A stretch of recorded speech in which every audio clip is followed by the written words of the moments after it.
Morning बच्चों, class 11।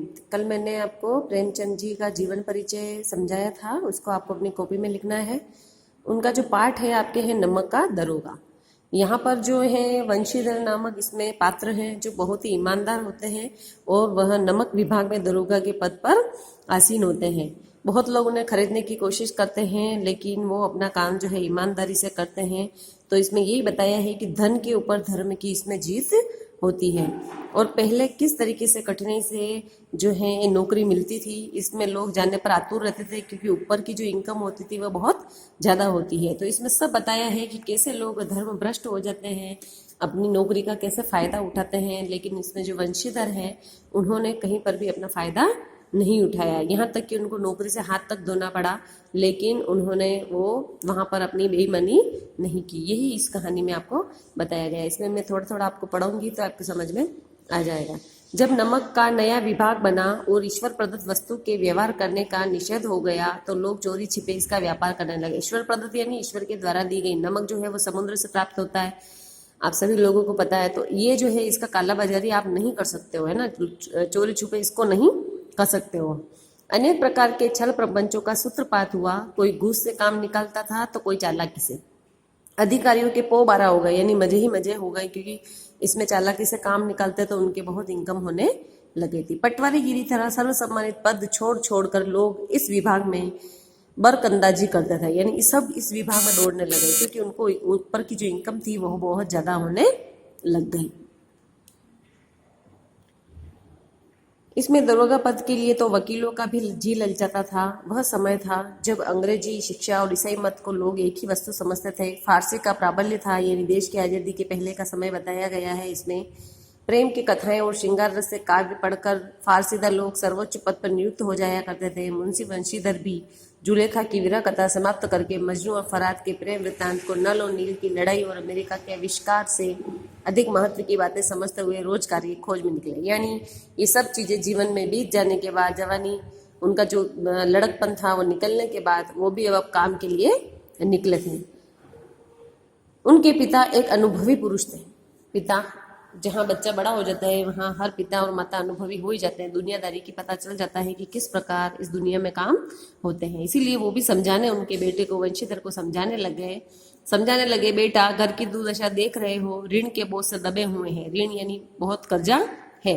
लड़कियां हैं वह घास फूस की तरह बढ़ती चली जाती है। घास फूस मतलब जो जल्दी जल्दी बढ़ती है, यानी लड़कियां कब बड़ी हो जाती है पता ही चलता है और उनकी शादी की उम्र आ जाती है।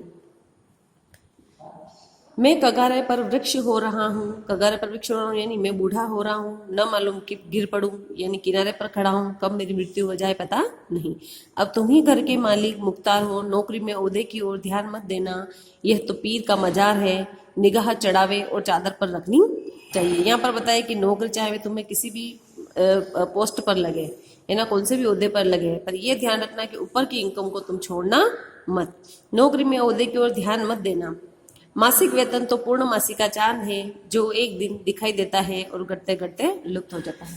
जो चंद्रमा है वो अपना 15 दिन दिखता है और 15 दिन धीरे धीरे खत्म होता है, बिल्कुल ही अमावस आ जाती है और समाप्त हो जाता है, में दिखाई नहीं देता है। वैसे ही उन्होंने कहा है कि जो मासिक जो इनकम होती है वो पूर्ण मासिक के चांद की तरह होती है जो धीरे धीरे खत्म हो जाती है। ऊपरी आय बहता हुआ स्रोत है, यानी बहता हुआ पानी है, उससे ही बरकत होती है। तुम स्वयं विद्वान हो, तुम्हें क्या समझाऊं, इस विषय में विवेक की बड़ी आवश्यकता है, यानी बुद्धि दिमाग की आवश्यकता है।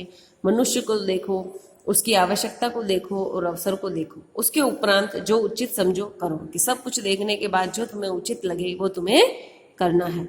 गरजने वाले आदमी के साथ कठोरता करने में लाभ ही लाभ है। जो ज्यादा गरजता है उससे कठोरता से तुम्हें बात करनी है, लेकिन बेगरज को दाव पर पाना जरा कठिन है। जिसको गरज ही नहीं है किसी काम की तो उस पर आपको थोड़ा सा कठिन लगेगा दाव खेलना। इन बातों को निगाह में बांध लो, ये मेरी जन्म भर की कमाई है। उन्होंने, पिता ने अपनी जन्म भर की कमाई क्या बताई कि ये इस तरीके से दुनिया चलती है, तुम्हें भी ये अपनी जब नौकरी लगे तो तुम्हें ध्यान देना है। इस उपदेश के बाद पिताजी ने आशीर्वाद दिया। वंशीधर आज्ञाकारी पुत्र थे, ये बातें ध्यान से सुनी और तब तक वहां से खड़े रहे और फिर चले गए। इस विस्तृत संसार में उनके लिए धैर्य अपना मित्र, बुद्धि अपनी पथ प्रदर्शक, आत्मबल स्वयं अपना सहायक था। लेकिन अच्छे शकुन से चले थे। जाते ही जाते नमक विभाग में दरोगा के पद प्रतिष्ठित हो गए, यानी जाते ही उन्हें नमक दरोगा पर नौकरी मिल गई। वेतन अच्छा और ऊपरी आय का तो ठिकाना न था। मैंने कहा ना इसमें ब्लैक की तरह काम चलता था, इसलिए ऊपरी इनकम जो थी इसमें बहुत होती थी। वृद्ध मुंशी जी के सुख संवाद मिला तो फूले न समाये। जब उन्हें पता चला कि वंशीधर जो है नमक में दरोगा के पद पर आसीन हो गए हैं तो वो बहुत प्रसन्न हो गए। महाजन कुछ नरम पड़े, तलवार की आशंका लहराई, पड़ोसियों के हृदय शूल उठने लगे। जो इनसे पैसे मांगते थे वो लोग कुछ नरम पड़ गए कि अब इसकी नौकरी लगी है तो हमारा पैसा भी आ जाएगा। उसके बाद पड़ोसियों के हृदय में शूल हुए, यानी जो पड़ोसी थे वो जलने लग गए कि भाई इसकी इस पर नौकरी आई है तो बहुत सारी इनकम होने वाली है। इसके आगे जो है हम वो कल पढ़ेंगे। यहाँ तक आपको समझ में नहीं आया तो आप वापस मैसेज करके पूछ सकते हैं। Thank you.